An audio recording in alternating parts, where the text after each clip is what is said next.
Everyone was hopping कि आप gold के लिए जाएंगे, और हालांकि आपके इंजरी कंसर्न्स थे बिफोर ओलंपिक गेम्स, लेकिन स्टिल सिल्वर आया है। तो आप अपनी तरफ से क्या मानते हैं कि चलो सिल्वर आया, I am content with that, या आपको भी लगता है कि नहीं, despite injury concerns I was a medal contender for gold as well? नहीं, गोल्ड का तो जी हमेशा वही, जैसा मुझे लगता है कि उसी दिन डिसाइड होता है कि कौन जीतेगा, क्योंकि बहुत बार ऐसा हुआ है कि हाँ, जो बिल्कुल क्लियर गोल्ड के हकदार होते हैं शायद वो भी नहीं जीत पाते। तो सबसे मेन तो वही था कि फिट रहे, इंजरी ना हो और अच्छी थ्रो लगानी थी।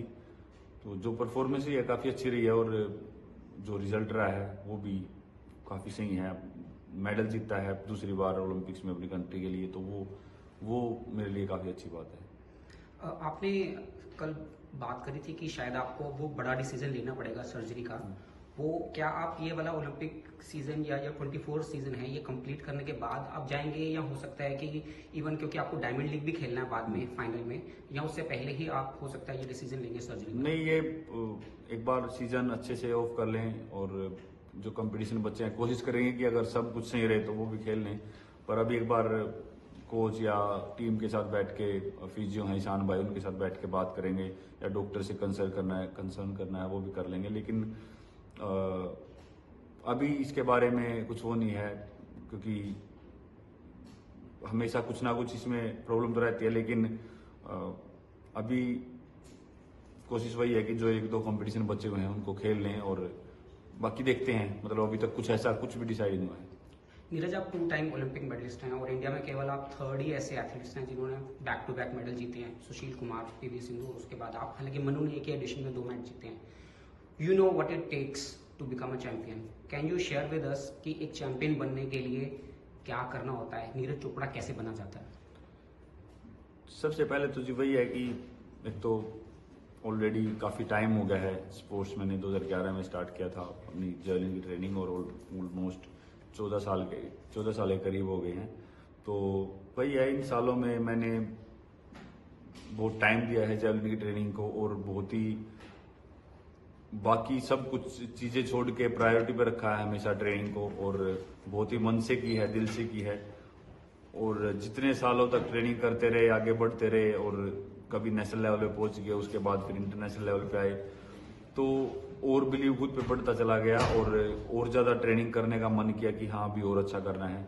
बिल्कुल इंजरी भी आई बीच में, लेकिन जब भी कभी अपनी कंट्री के लिए अच्छा करते थे या मेडल जीता तो और कॉन्फिडेंस बढ़ता था। और उसी का कारण है कि हाँ, अब जब भी किसी बड़े प्लेटफॉर्म पे खेलते हैं तो वो परफॉर्मेंस उस लेवल की दे पाते हैं, क्योंकि अभी वो प्रेशर को किस तरीके से हैंडल करना है और किस तरीके से वहाँ पे कम्पीट करना है उसका थोड़ा पता लग गया है।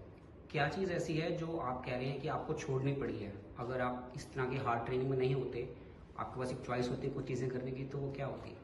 काफ़ी कुछ चीज़ें। सबसे पहले तो घर छोड़ना पड़ा।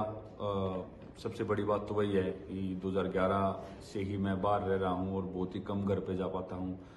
और उसके बाद आप अपनी पसंद का खाना नहीं खा सकते, काफ़ी डाइट कंट्रोल रखनी पड़ती है, और ट्रेनिंग और रिकवरी को बहुत ज़्यादा टाइम देना पड़ता है। ज़्यादा बाहर घूमना फिरना ये नहीं हो पाता। तो और ऐसा नहीं है कि मुझे ये चीज़ छोड़नी पड़ी है, मुझे जो भी मेरा रूटीन है मुझे वो बहुत ज़्यादा पसंद है, और मैं उसको शायद जो नॉर्मल इंसान को कुछ घूमना फिरना पसंद है या पार्टी करना पसंद है, शायद मैं उतना ही पसंद, मैं जैसा उनको वो पसंद है, मुझे अपनी ट्रेनिंग और जो अपना डेली रूटीन है वो पसंद है। तो मैं खुश हूँ अपनी इस उससे। नीरज, कल जब आपका इवेंट चल रहा था तो OTT प्लेटफॉर्म पे 4.5 करोड़ लोग आपको देखना चाह रहे थे। इंडिया में ये नंबर दिखा रहे थे कि 4.5 करोड़ लोग आपका इवेंट लाइव देख रहे हैं। इवन वर्ल्ड कप क्रिकेट का जो फाइनल था उसमें 3.5 करोड़ तक एक स्टैट आ रहा था। आपको क्या कभी एहसास होता है कि मैंने इंडियन स्पोर्ट के लिए क्या कर दिया है? आप कभी सोचते हो इस बारे में कि मैं कितना लार्जर देन लाइफ एक मेरा पर्सोना क्रिएट हो चुका है? नहीं, बिल्कुल। जिस तरीके से बड़ा है जेवलिन इंडिया में, तो वो देख के बहुत खुशी होती है। और मैं चाहता हूं कि बिल्कुल जिस तरीके से लोग क्रिकेट को फॉलो करते हैं या कल ओलंपिक को फॉलो कर रहे थे, तो ऐसे ही हमारे बाकी सभी जो एथलीट हैं जो खेलते हैं उनको फॉलो करें, और उसको डीपली समझे स्पोर्ट्स को, कि जिस स्पोर्ट में क्या रूल्स होते हैं, कैसे चलता है।